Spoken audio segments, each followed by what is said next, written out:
बड़ी खबर दिल्ली से आपको बता दें, कुश्ती खिलाड़ियों का प्रदर्शन लगातार जारी। दूसरे दिन भी धरने पर बैठेंगे कुश्ती खिलाड़ी। जंतर मंतर पर उनकी ओर से धरना दिया जाएगा। सभी खिलाड़ी अब से थोड़ी ही देर बाद दोबारा से धरने पर बैठेंगे। कल भी पूरे दिन पहलवानों का धरना जंतर मंतर पर देखने को मिला और सभी बड़े पहलवान जो है वो इस धरना प्रदर्शन में शामिल हुए। कई बड़े आरोप रेसलिंग फेडरेशन ऑफ इंडिया के अध्यक्ष के ऊपर लगाए गए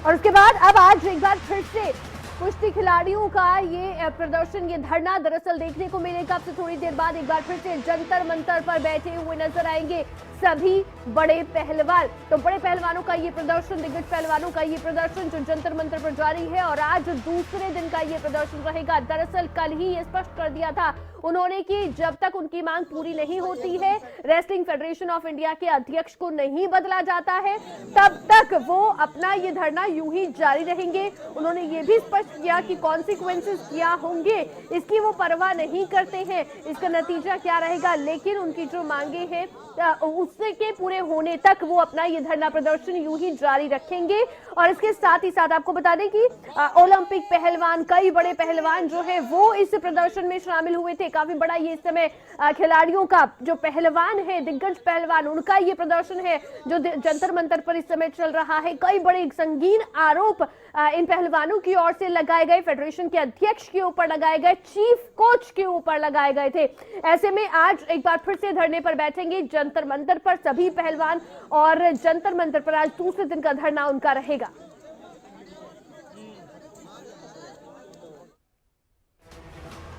तो कुश्ती खिलाड़ियों का प्रदर्शन लगातार जारी, दूसरे दिन भी धरने पर बैठेंगे कुश्ती खिलाड़ी। आज दूसरे दिन का उनका धरना रहेगा। कई मांगे उनकी ओर से उठाई जा रही हैं और मांगे पूरी नहीं होने तक ये प्रदर्शन उनका यूं ही जारी रहेगा। ये उनकी ओर से स्पष्ट कल ही कर दिया गया था। प्रेस कॉन्फ्रेंस की गई थी खिलाड़ियों की ओर से बाकायदा, जिसमें उन्होंने स्पष्ट किया था कि उनका ये प्रदर्शन तब तक जारी रहेगा जब तक उनकी मांगे पूरी नहीं होती हैं। तो कई बड़े पहलवान इस प्रदर्शन में, इस धरने में शामिल हुए हैं, दिग्गज पहलवान इस धरने में शामिल हुए हैं और उनकी ओर से फेडरेशन के अध्यक्ष और चीफ कोच के ऊपर कई संगीन आरोप लगाए गए। फेडरेशन के अध्यक्ष के ऊपर यौन शोषण तक का भी आरोप लगाया।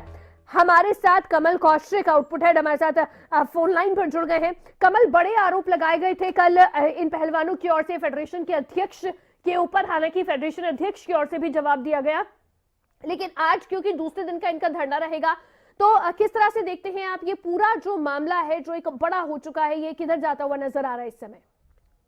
देखिए वंतिका, कल जो भी हुआ घटनाक्रम वो याद है सभी को, क्योंकि सबसे पहले किसी ने सोचा नहीं था कि जो खिलाड़ी है वो इतने गंभीर आरोप कुश्ती संघ के अध्यक्ष पर लगा देंगे। उसके बाद कुछ ही देर बाद प्रेस कॉन्फ्रेंस आती है। ऐसा लग रहा था मानो मालूम था कुश्ती संघ के अध्यक्ष को कि इतने गंभीर आरोप या इस तरह के आरोप उन पर लग सकते हैं, इसलिए बाकायदा सभी पत्रकारों को बुलाकर उन्होंने प्रेस कॉन्फ्रेंस की। लेकिन वंतिका, आज का दिन बहुत अहम है इस पूरे घटनाक्रम को लेकर। वो इसलिए क्योंकि आप भी जानते हैं कि जब कुश्ती संघ के अध्यक्ष ने अपनी सफाई पेश कर दी, उन्होंने ये तक कह दिया कि मैं फांसी लेने को तैयार हूं अगर आरोप सिद्ध होते हैं। इस तरह की बातें उन्होंने कही है और जानकारी ये भी मिली है कि केंद्र ने जवाब तलब किया है कुश्ती संघ के अध्यक्ष से, फेडरेशन से, इस पूरे मामले को लेकर। अभी फिलहाल आज जो खिलाड़ी कल प्रेस कॉन्फ्रेंस कर रहे थे, जिसमें विनेश फोगाट, बजरंग पुनिया, साक्षी मलिक और बाकी पहलवान वहां पर मौजूद थे, वो आज क्या प्रतिक्रिया देते हैं कल की प्रेस कॉन्फ्रेंस पर जो कुश्ती संघ के अध्यक्ष ने कही है, जो बातें कही उस दौरान, क्योंकि उसमें साफ साफ लग रहा था कि जो नियम कायदे बनाए गए हैं फेडरेशन की ओर से, उससे समस्या है खिलाड़ियों को। ये लग रहा था कि उनकी बातों से कि ये परेशानी है खिलाड़ियों की, ना कि इस तरह के आरोप अभी क्यों लगाए गए हैं, क्योंकि वो तो 2011 से इतने सालों से लगातार इस पूरी जिम्मेदारी को निभा रहे हैं। उनकी ओर से ही बात कही गई है, तब से लेकर अब तक इस तरह की बातें क्यों नहीं निकलकर सामने आई। जब ऐसे नियम बन चुके हैं और बाकी खिलाड़ियों को मौका मिलेगा तो उसमें दिक्कत परेशानी क्या है। और आप सोचिए अवंतिका, कल भी ये बात कही गई कि मैं कुर्सी नहीं छोड़ूंगा, ये बात बहुत गौर करने वाली है। कमल, एक और बड़ी बात ये है कि जब इस तरह के संगीन आरोप किसी के ऊपर लगते हैं, वो हमेशा बचने की कोशिश करते हैं, कैमरे से बचते नजर आते हैं या अक्सर मीडिया के सामने नहीं आते इतनी आसानी से। लेकिन जब ये प्रेस कॉन्फ्रेंस हुई, हमने देखा कि उसके तुरंत बाद ही जो रेसलिंग फेडरेशन ऑफ इंडिया के अध्यक्ष हैं वो खुद प्रेस कॉन्फ्रेंस कर रहे थे और उन्होंने कहा था कि वो जानकारी मिलते ही लखनऊ से दिल्ली पहुंच रहे हैं तुरंत। यही तो अवंतिका बात सबसे बड़ी है और आपने सही कहा, ये गौर करने वाली बात है कि लखनऊ से दिल्ली आप प्रेस कॉन्फ्रेंस करने के लिए आते हैं। आपको मालूम है प्रोटेस्ट हो रहा है और खिलाड़ी कोई ना कोई बड़ी बात जरूर कह सकते हैं। वो पहले से ऐसा लग रहा है कि तैयारी कर आए थे कि मुझे जवाब क्या देना है। क्योंकि हर सवाल का जवाब बखूबी वो दे रहे थे। इस सवाल का ये जवाब है, मुझ पर आरोप ये लगे हैं तो मैं ये करने के लिए तैयार हूँ, मैं कुर्सी नहीं छोड़ूंगा। लेकिन खिलाड़ी कह रहे हैं जब तक वो कुर्सी नहीं छोड़ेंगे, जब तक अध्यक्ष पद से नहीं हटेंगे, हम टूर्नामेंट नहीं खेलेंगे। अवंतिका, एक ऐसे खिलाड़ी जो हमारे देश का नाम रोशन कर रहे हैं और आगे बढ़ रहे हैं वो खिलाड़ी, और भी आने वाले वक्त में जो टूर्नामेंट्स होंगे या इंटरनेशनल लेवल पर जो भी खेल होंगे उसमें ये खिलाड़ी बहुत दमखम के साथ हमारा नाम रोशन कर सकते हैं। कमल, एक बड़ी बात और है कि क्योंकि ठीक है सवाल जवाब हो गए, लेकिन अभी इस प्रदर्शन को अपना ये जो धरना खिलाड़ियों की ओर से दिया जा रहा है इसे और तेज करने की तैयारी है। परिजन अब दिल्ली की तरफ रवाना हो रहे हैं सभी के। बड़ी बात है अवंतिका कि आज का जो धरना प्रदर्शन है ये काफी सुर्खियां बटोरने वाला है, क्योंकि अब दबाव सरकार पर बनाने का प्रयास होगा। कल भी बजरंग पुनिया और बाकी खिलाड़ियों ने कहा था कि हमारी लड़ाई सरकार से नहीं है, ये लड़ाई फेडरेशन के उस सदस्य से है और उस अध्यक्ष से है जो खिलाड़ियों का मनोबल तोड़ रहा है। और आज अगर इस परिजन, जैसे कि आपने भी कहा कि परिजन दिल्ली की तरफ कूच कर रहे हैं, दिल्ली के जंतर मंतर पर बैठेंगे, खिलाड़ी दोबारा आएंगे, सभी खिलाड़ी इकट्ठा होंगे, मौसम भी साफ है और मौसम भी साथ दे रहा है। और आज जब ये सभी खिलाड़ी और उनके परिजन और बाकी उनके फैंस भी यहाँ पर पहुंचते हैं और तादाद बढ़ती है जंतर मंतर पर, तो एक प्रेशर ज्यादा बनेगा। और सुर्खियों में अगर ये रहता आज का प्रदर्शन और सरकार से सवाल पूछे जाएंगे तो सरकार को कोई बड़ा और कड़ा कदम उठाना पड़ सकता है। हाँ, इतना जरूर है कि अगर जांच के लिए सरकार कहती है तब शायद आश्वस्त हो जाएंगे खिलाड़ी, होते नहीं होते ये तो यही बताएंगे। लेकिन फिर भी अगर कोई भी गंभीर आरोप लगाता है अवंतिका, आप जानते हैं, मैं जानता हूं कि उस पर जांच कमेटी बिठाना जरूरी हो जाता है, क्योंकि ये वो खिलाड़ी है जिनको हम नजरअंदाज नहीं कर सकते। बिल्कुल कमल, देखिए बेशक फेडरेशन के अध्यक्ष की ओर से सभी सवालों के जवाब दिए गए हैं, लेकिन कई संगीन आरोप हैं जो खिलाड़ियों की ओर से लगाए गए हैं। कई बड़ी बातें हैं जो हमने सुनी कल खिलाड़ियों की प्रेस कॉन्फ्रेंस में जो उनकी ओर से कही गई हैं। यानी कि क्या लग रहा है, और आज का जो स्थिति है ये टसल इतनी आसानी से शांत नहीं होगी, और दूसरा खिलाड़ी भी कहीं ना कहीं बैकफुट पे आते तो नजर नहीं आने वाले हैं इतनी आसानी से। कल ही इस बात का एक उदाहरण पेश कर दिया गया था और अपनी जुबानी विनेश फोगाट ने साफ कह दिया था। आप सोचिए, उन्होंने कहा कि हम मेडल के लिए मरने जीने को तैयार है, लेकिन आज हमें पता नहीं है कि हम आरोप लगा रहे, कल हम होंगे नहीं होंगे। ये विनेश फोगाट की ओर से कही गई बात है और ये बहुत बड़ी बात है अवंतिका। कोई खिलाड़ी जंतर मंतर पर देश के सामने मीडिया से मुखातिब होकर देश की जनता को सरकार के सामने ये बात कहता है कि हम ऐसे आरोप लगा रहे हैं, एलिगेशन लगा रहे हैं, वो इतने पावर में है कि हम कल होंगे नहीं होंगे, हमें मालूम नहीं, हमारा करियर होगा कि नहीं होगा ये भी मालूम नहीं है। कई खिलाड़ी ऐसे थे जो कि अपने करियर को बूस्ट करने की कोशिश कर रहे हैं, मेहनत कर रहे हैं, वो भी खिलाड़ी उनके साथ में बैठे हैं। और ये भी बात विनेश फोगाट ने कही थी अवंतिका, आपको याद है कि यहाँ पर दो ऐसे खिलाड़ी भी मौजूद है जिनका उत्पीड़न हुआ है, हालांकि नाम नहीं लिया गया था। और ये बात जब उनसे पूछी गई, सवाल पूछा गया कुश्ती संघ के अध्यक्ष से, उन्होंने कहा कि वो सामने आकर बोले और जिन पर आरोप लगाने की बात हो रही है वही अगर शख्स कहे कि किसी ने भी अगर ऐसी बात कही है और किसी के साथ उत्पीड़न हुआ है या शोषण हुआ है तो वो आकर शिकायत करे। आज तक शिकायत भी नहीं की गई, तो ये आरोप प्रत्यारोप अभी फिलहाल लग रहा है। बहुत बड़ी बात है क्योंकि खिलाड़ियों की ओर से कही गई यौन शोषण तक के आरोप लगाए गए, लेकिन फेडरेशन के अध्यक्ष ने ये तक कह दिया है कि अगर कोई भी खिलाड़ी आगे आकर ये बात कहता है जिसके साथ ये हुआ है तो वो फांसी पर लटकने तक के लिए तैयार है। तो ये बहुत बड़ी बात है, लेकिन अभी फिलहाल देखना होगा कि ये आगे जो पूरी लड़ाई है ये कहां तक जाती है। बहुत शुक्रिया कमल जुड़ने के लिए और इस पर चर्चा करने के लिए। लेकिन इस समय आपको बता दें कि खिलाड़ियों का प्रदर्शन जंतर मंतर पर लगातार जारी है। दूसरे दिन का आज प्रदर्शन जंतर मंतर पर रहेगा और इस प्रदर्शन को और भी ज्यादा तेज खिलाड़ी आज करते हुए नजर आएंगे।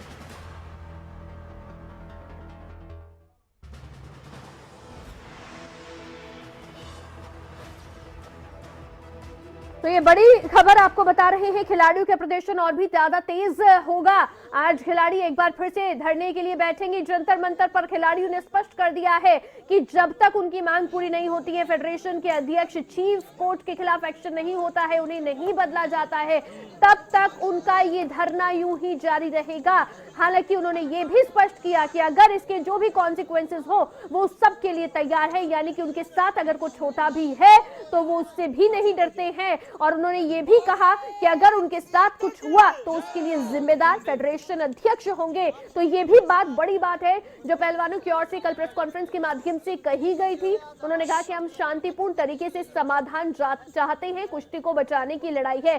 तो ये बहुत बड़ी बातें हैं जो खिलाड़ियों की ओर से कही गई थी। लेकिन ये जो बड़े आरोप लगाए गए, खिलाड़ियों ने जो प्रेस कॉन्फ्रेंस की, पहलवानों ने जो प्रेस कॉन्फ्रेंस की, इस प्रेस कॉन्फ्रेंस में उन्होंने क्या कहा, विनेश फोगाट ने क्या कहा, वो आपको जरूर सुनवाते हैं। और वही कोचिज जो कैंप में लड़कियां होती हैं उनके साथ में बातचीत करवाते हैं लड़कियों की, शोषण करवाने के लिए ही। और अध्यक्ष जी ने खुद पता नहीं कितनी लड़कियों का शोषण किया आज तक। आप खुद कह रहे हैं कि उन्होंने सेक्सुअल हरेसमेंट आप किया। बहुत सारे जो स्पोर्ट्स जर्नलिस्ट हैं उनको पता है, उनके पास कोई प्रूफ नहीं है, कोई बोल नहीं पाता है। बहुत सारे जर्नलिस्ट लोगों ने मैं बोला है जी सेक्सुअल हरेसमेंट जी। जो कोचेज होते हैं जो हमारे वुमेन्स कैंप में, उनमें से कुछ कोचेज, सभी नहीं है, महिलाओं के साथ भी और लड़कियों के साथ भी, और वही लड़कियों से बात करवाते हैं और फिर अध्यक्ष जी उनके साथ में शोषण करते हैं। और पता नहीं हजारों तो नहीं बोलूं मैं, 100 लड़कियां, और मैं यहाँ पे जो लोग लड़कियां बैठी हैं उसमें से 1-2 लड़की के साथ भी ये घटना हुई है जी। यहाँ पे जो बैठी हैं जी जी जी पहले क्यों नहीं आवाज उठी जी। इस बात आप कितने पावरफुल लोग हैं जी, भाई आप कितने पावरफुल लोग हैं। बताया कि आज मैंने बोला है, मेरे को नहीं पता कल मेरी लाइफ रहेगी नहीं रहेगी।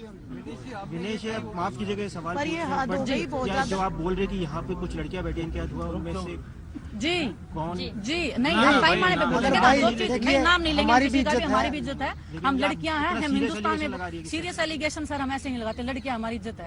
हम देश के लिए, हम देश हमारे को ऊंची नजरों से देखता, हम अपने उनकी नजरों में गिरवाने के नहीं जब कोर्ट बोलेंगे। से आएंगे या किसी भी थ्रू आएंगे तो वो चीजें वो सब चीजें हम बताएंगे। नाम और भी इतनी बताया कम से कम मैं 10 से 20 लड़कियों के नाम बता सकती हूँ नेशनल कैंप में, जो मैंने आज तक 10 सालों में जो देखा, जिन्होंने अपनी स्टोरी मेरे को बताई है बैठ के सामने कि हमारे साथ ऐसे ऐसे हुआ है, ऐसे ऐसे हुआ है। लेकिन उस लड़कियों में इतनी हिम्मत नहीं है सामने आने की, क्योंकि फैमिली बैकग्राउंड अच्छा नहीं है, क्योंकि वो इनसे लड़ नहीं सकती, क्योंकि पावरफुल नहीं है। और हम आज इतनी इस हद पे हैं कि हम नहीं चाहते कि मेरे को आज कुश्ती खत्म कर दो भगवान की दया से, मेरे पास घर है, खाने को रोटी है, लेकिन मैं नहीं चाहती कि हमारी आने वाली जनरेशन इस दर्द से गुजरे या इस दौर से गुजरे, इस दलदल में फंसे।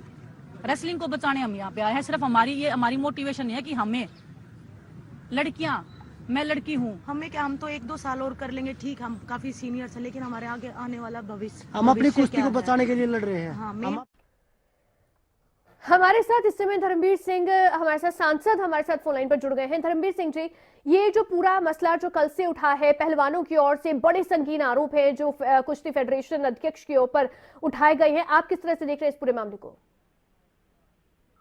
देखिए, हमारा देश का अगर नाम किसी ने किया है तो लड़की और लड़की, खासकर कुश्ती के अंदर एथलेटिक्स और कुश्ती और बॉक्सिंग, ये कुछ ऐसे गेम हैं जिसमें हम ओलंपिक, एशियाड और कॉमनवेल्थ में बहुत तेजी से ऊपर उभर के आए हैं। और अगर एसोसिएशन या फेडरेशन में इस प्रकार की बातें हैं तो हमें वैसे शर्म आती है। इस प्रकार की तो बिल्कुल फटाफट पूरी तरह से इंक्वायरी करके, और इसमें देरी नहीं करनी चाहिए। ये खेल एक ऐसी चीज है जिसमें हमारे देश के प्रधानमंत्री भी सपोर्ट करते हैं कि खेल को बढ़ावा दो, और इस प्रकार की बातें आने के बाद ये कोई अच्छा संकेत नहीं है।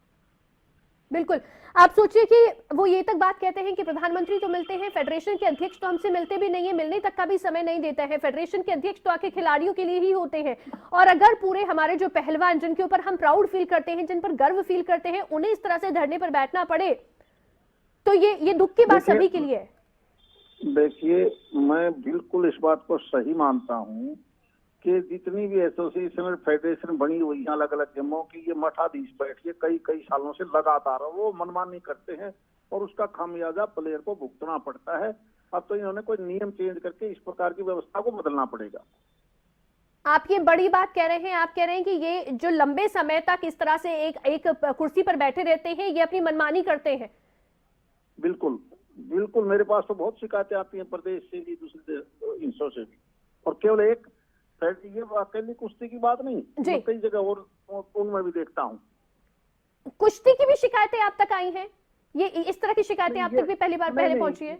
ये तो मेरे पास पहली बार, मैंने अभी न्यूज में ही देखा आपके चैनलों में जी।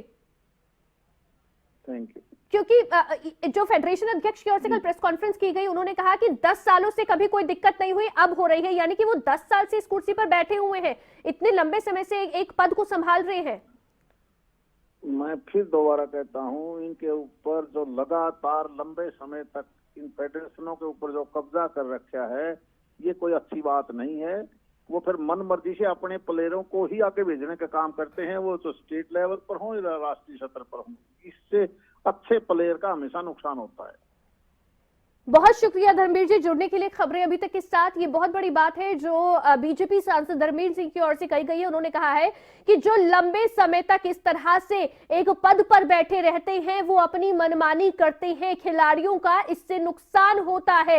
ये बड़ी बात उनकी ओर से कही गई है। कहा कि पहले भी इस तरह की शिकायतें उन तक पहुंची हैं, सिर्फ कुश्ती नहीं बल्कि दूसरे, चाहे वो स्टेट फेडरेशन हो चाहे नेशनल फेडरेशन हो, सभी में जो लंबे समय से एक ही पद पर लोग बैठे रहते हैं, विराजमान रहते हैं, वो कहीं ना कहीं खिलाड़ियों का शोषण करते हैं। कुश्ती संघ के अध्यक्ष पर लगे आरोपों पर सांसद धर्मवीर सिंह की ओर से ये बड़ी बात कही गई है। उन्होंने कहा है कि लंबे समय तक जो लोग एक कुर्सी पर बैठे रहते हैं, एक पद पर बैठे रहते हैं, अध्यक्ष बने होते हैं, ये खिलाड़ियों का शोषण करते हैं, अपनी मनमानी करते हैं और कई बार अपनी ही पसंद के खिलाड़ियों को आगे बढ़ाते हैं। तो ये खिलाड़ियों के साथ सही नहीं होता है। फेडरेशन के ऊपर कब्जा कर रखा है, जांच में देरी नहीं करनी चाहिए। मेरे पास बहुत शिकायतें आती हैं, स्टेट फेडरेशन से जुड़ी शिकायतें भी आती हैं। ये बड़ी बातें हैं जो सांसद धर्मवीर सिंह की ओर से कही गई हैं। यही खिलाड़ियों की ओर से भी लगातार कहा जा रहा है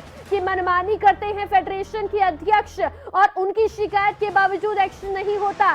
चीफ कोच को उन्होंने कहा कि ये नहीं लगाए, लेकिन फिर भी चीफ कोच तक को फेडरेशन के अध्यक्ष ने नहीं बदला है, तो मनमानी लगातार की जा रही है।